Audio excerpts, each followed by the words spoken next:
Good morning students. हम लोग पढ़ रहे हैं प्रतिगमन विश्लेषण।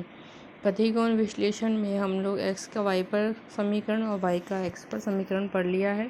आज हम लोग पढ़ रहे हैं प्रतिगमन गुणांक। दो श्रेणियों x और y पर प्रतिगमन विश्लेषण करते समय दो प्रतिगमन गुणांक x का y पर और y का x पर ज्ञात किए जाते हैं। प्रतिगमन गुणांक वह अनुपात होता है जो बताता है कि एक श्रेणी में परिवर्तन से दूसरे श्रेणी में कितना परिवर्तन होगा। प्रतिगमन गुणांक का मूल्य प्रतिगमन रेखा के ढलान का बीजगणितीय माप होता है। प्रतिगमन गुणांक है फर्स्ट bxy, यह है bxy = r into standard division x upon standard division y। यह गुणांक यह बताता है कि x का y पर प्रतिगमन रेखा की ढाल का बीजगणितीय माप है। बताता है कि y में एक इकाई का परिवर्तन होने पर x में कितना परिवर्तन होगा। प्रतिगमन गुणांक के उपयुक्त संकेताक्षर को प्रयोग करते हुए प्रतिगमन समीकरण को निम्न प्रकार से लिखा जा सकता है। x - x बार = bxy y - y बार, क्योंकि r standard division x upon standard division y = bxy है। अब हम लोग देखते हैं सेकंड हमारा है y का x पर प्रतिगमन गुणांक।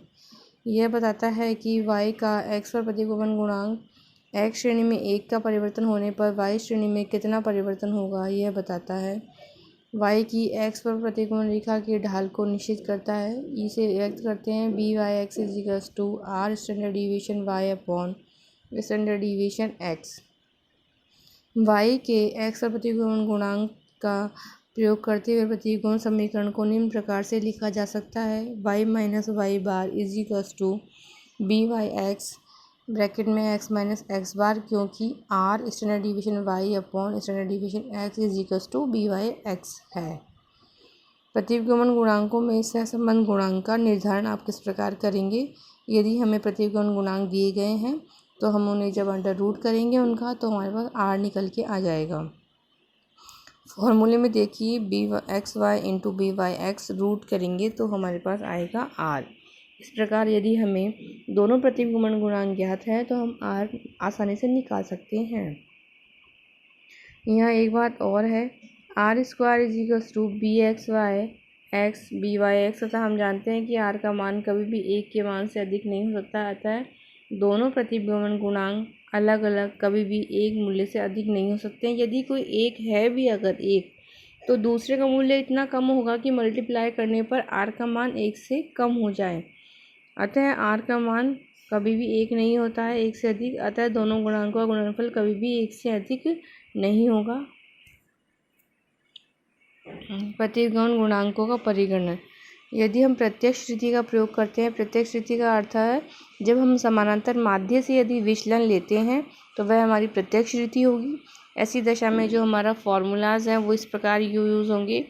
यह होगा हमारा bxy = r standard division x upon standard division y, और ये हमारा लास्ट में जो हम यूज़ करेंगे वो होगा bxy = sigma dx dy upon sigma d² y। ऐसे ही y का x पर प्रतिगमन गुणांक में हम लोग ये लास्ट वाला फॉर्मूला यूज़ करेंगे byx = sigma dx dy upon standard division sigma d²x। Clear है स्टूडेंट। dx dy आप लोग समझ रहे हैं। x और y के समानांतर माध्य से जो लिए गए जो भी विचलन होंगे x और y के, उनका मल्टीप्लिकेशन है और फिर उसका योग है। d²x हमारा x श्रेणी के समानांतर माध्य से लिए गए विचलनों के वर्गों का योग है, और सिग्मा d² y श्रेणी के समानांतर माध्य से लिए गए विचलनों के वर्गों का योग है। जब x और y श्रेणी किसी भी श्रेणी का समानांतर माध्य यदि पूर्णांक में नहीं होता है तो ऐसी दशा में कल्पित माध्य लेके हम विचलन ज्ञात करेंगे। उस दशा में हम लघु रीति के फॉर्मूलाज यूज़ करेंगे, वो दूसरे हैं। अब हम लोग इलस्ट्रेशन देखते हैं कि यहाँ हमारे पास दो सीरीज़ हैं x और y। तो हम लोग यहाँ पे हमें दो प्रतिगमन समीकरण और सहसंबंध गुणांक का हमें मान ज्ञात करना है। तो सबसे पहले हम लोग स्टूडेंट देखते हैं कि हम लोग एक टेबल बनाएंगे, सीरियल नंबर लिखे हैं, फिर हम x सीरीज़ के मूल्य लिखेंगे, फिर हम लोग एक्स बार निकालेंगे एक्स सीरीज़ का, तो हमारा एक्स बार होगा सिग्मा एक्स अपॉन एन करके 30 डिवाइड बाई 5, ये आ गया 6। अब 6 से हम लोग विचलन निकालेंगे x माइनस एक्स बार करके, ये होगा d x is equals to x minus x bar. यहाँ होगा 3 माइनस 6 करेंगे तो ये आ गया -3, फिर आ गया 4 माइनस 6 करके -2, फिर 6 माइनस 6 तो 0, 7 माइनस 6 तो +1। इस तरह ये हमारा dx निकल गया है और ये हमारा 0 हो गया इसका टोटल। अब हम यहाँ d² करेंगे तो 3 इंटू 3 9 हो गया, 2 इंटू 2 4 हो गया, 0 1 और 16, इसका हम टोटल कर लेंगे। फिर हम लोग y सीरीज़ को देखेंगे, y सीरीज़ के सब हमने मूल्य लिखे हैं। या हम लोग y बार निकालेंगे सिग्मा y अपॉन एन करके 65 डिवाइड बाई 5 13 आ गया है। अब यह हम लोग dy निकालेंगे y माइनस वाई बार करके, तो ये हमारे डिविएशंस निकल के आ गए हैं। जैसे हमारा y है फर्स्ट 9 माइनस 13 करेंगे तो माइनस का 4, 11 माइनस 13 करेंगे तो माइनस का 2, 14 माइनस 13 करेंगे तो प्लस का 1। ये इस तरह से निकल के हमारा ये 0 हो गया है। इसका d² y इसका स्क्वायर कर लेंगे और फिर लास्ट में हम जो हमारा dx और dy है, जैसे फर्स्ट dx है माइनस का 3, dy है माइनस का 4, मल्टीप्लाई करेंगे तो 12 आ गया। मल्टीप्लिकेशन से माइनस माइनस प्लस हो गया है, तो ये हमने टोटल निकाल लिया dx dy। अब हम लोग यहाँ निकालेंगे रिग्रेशन, हमारा कोफिशिएंट x ऑन y होगा bxy is equals to sigma dx dy upon sigma d² y हमारा फॉर्मूला है डायरेक्ट रीति में, प्रत्यक्ष रीति के अंतर्गत। सिग्मा dx dy हमारा 30 अपॉन 34, तो ये आ गया है 0.88। और इधर हम y ऑन x देखेंगे, byx is equals to sigma dx dy upon sigma d² y करा हमने, तो ये आ गया है हमारा 1। अब हम इक्वेशन निकालेंगे x ऑन y, तो ये होगा x minus x bar is equals to y minus y bar. हम सारी वैल्यूज इसमें पुट करेंगे तो हमारा x bar is equals to 0.88 y minus 5.44 हमारी इक्वेशन आ गई है। इसी तरह हम y ऑन x निकालेंगे, y minus bar is equals to x minus x bar. इसमें हम वैल्यूज़ लिखेंगे तो ये हमारा आ गया y is equals to x plus 7। ये हमारी रिग्रेशन इक्वेशन आ गई है।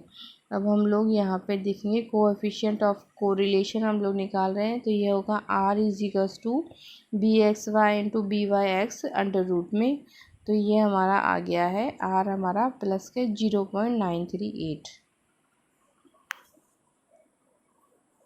आगे हम लोग इलस्ट्रेशन और देखते हैं स्टूडेंट्स, जिसमें हमारे पास डिमांड और प्राइस दे रखी है। तो ये बता रहा है कि किसी वस्तु की मांग और कीमत से संबंधित समंक हमारे पास निम्न प्रकार हैं। दोनों प्रतिगमन गुणांक हमें ज्ञात करने हैं, प्रतिगमन समीकरण की रचना करनी है, औसत संभावित कीमत का अनुमान लगाइए जबकि वस्तु की मांग 31 किलोग्राम है। अब हम लोग यहाँ टेबल बनाएंगे, calculation of regression coefficient, serial number लिख लिए हैं हमने 10। अब हम डिमांड लिखेंगे x में, फिर हम लोग यहाँ पे जो हम वो कर रहे हैं डायरेक्ट मेथड यूज़ न करके हम लोग शॉर्टकट मेथड यूज़ कर रहे हैं। शॉर्टकट मेथड कब यूज़ करते हैं, जब हम x बार न निकाल के a से dx निकालेंगे। a मतलब अज्यूम मीन्स यहाँ x में से हमने एक मूल्य ले लिया है 30 को हमने अज्यूम मीन मान लिया है, तो अब हम अज्यूम मीन के आधार पर ये सॉल्व करेंगे। तो ये हमारा dx निकल के आ गया है 21 इज 30 माइनस का 10, 22 माइनस 30 माइनस का 8, इस तरह से ये हमारा टोटल ऑफ dx निकाल लेंगे हम। फिर हम इसका d² x कर लेंगे, फिर हम लोग प्राइस y लिखेंगे, तो y होगी हमारी, प्राइस को हमने y दिया है नाम। अब हम डिविएशन निकालेंगे, यहाँ हमने a लिया है 20 के आधार पर हम लोग dy निकाल लिया, फिर d² y कर लेंगे और लास्ट में dx और dy कर लेंगे। अब हम लोग यहाँ प्रतिगमन गुणांक करेंगे तो bxy होगा हमारा। इसमें पहले हमने प्रत्यक्ष रीति थी हमारी, जब अलग फॉर्मूला लगाया था, अब यहाँ पर हमारी शॉर्टकट रीति है, इसमें हमारा फॉर्मूला ये वाला यूज़ होगा bxy is equals to n into sigma dx dy minus sigma dx into sigma dy और अपॉन है n into sigma d² y into sigma d² y का होल स्क्वायर। अब इसमें हम वैल्यूज़ रखेंगे तो ये हमारा निकल के आ गया 1.1593।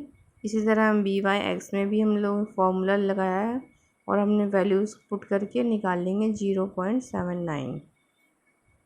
अब हम लोग देखिए, यहाँ देखते हैं हम लोग एक्स बार हमारा है a plus sigma D S upon N 30 plus -10/10 क्या 29। इसी तरह हम लोग वाई बार निकाल लेंगे। एक्स का वाई पर हम समीकरण लिखेंगे, फिर वाई का एक्स पर। एक्स का वाई पर हम देख रहे हैं तो एक्स माइनस एक्स बार बी एक्स वाई हमारा 1.15 निकला था, वाई माइनस वाई बार करेंगे, ये वैल्यूज़ निकालेंगे तो हमारा समीकरण आ गया है x इजिकल्स टू 6.9733 और प्लस 1.1593 वाई। इसी तरह वाई का एक्स पर समीकरण जब हम सॉल्व करेंगे तो ये वैल्यूज़ होंगी। यदि वस्तु की मांग 31 किलो है तो औसत कीमत y का सर्वोत्तम अनुमान लगाने के लिए y का x पर प्रतिगमन समीकरण का हम प्रयोग करेंगे। तो यह है हमारा y equals to -4.0231 plus 0.7939x equals to, हम इसे सॉल्व करेंगे तो हमारी वस्तु की मांग हम x लिख लेंगे 31 x की जगह, और यह हमारा y आ गया है 20.5878। इस प्रकार मांग 31 किलो होने पर कीमत होगी 20.59। Thanks student.